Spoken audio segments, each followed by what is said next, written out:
নবীজি যখন প্রচার করছিলেন কোরআনে কারীম, ওই সময় তাকে মেরে ফেলার জন্য একটা সিদ্ধান্ত নেওয়া হয়েছিল। দারুন নদওয়ার এই বৈঠকে, তার মানে আবু জেহেলের ওই সময় সংসদ ছিল দারুন নদওয়া।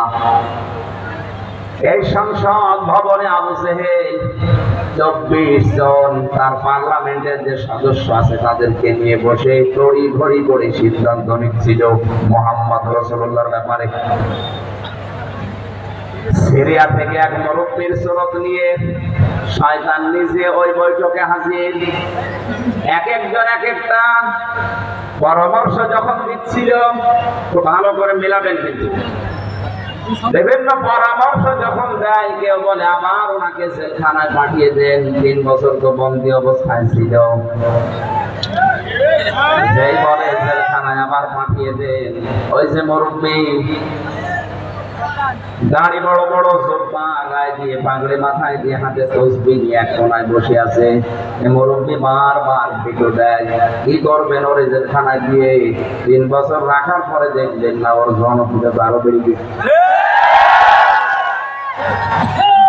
ওরা বলছে ঠিক আছে, তাহলে এটাই হবে না, আর কি করা যায়? আর একজন পরামর্শ দিচ্ছে, এক কাজ করেন, দেশ থেকে তাড়িয়ে দেন। সবাই প্রায় ওইদিকে রাজি রাজি। হঠাৎ ওই মুরব্বি ভেটো দিয়েছে, না তাড়িয়ে দিয়ে করবেন কি? ও বাইরের দেশে যে দল পাকাবে।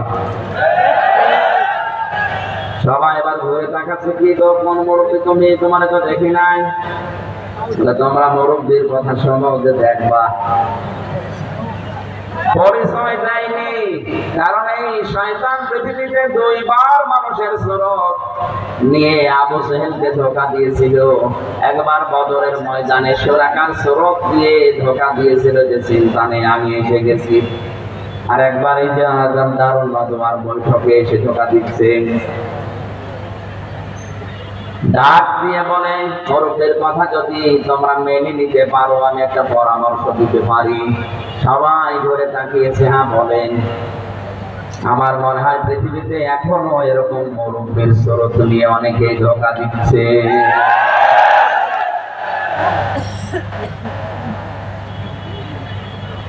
পৃথিবীর কোন জালেমরা এত বড় বড় সিদ্ধান্ত নেয় না, কিন্তু আলেম নামে কিছু জালেম বড় বড় পাগড়ি নিয়ে, জোব্বা নিয়ে, সিরিয়ার এই শয়তানের সুরত নিয়ে এসে এমন এমন তাক লাগায়, ঢাক দেয়।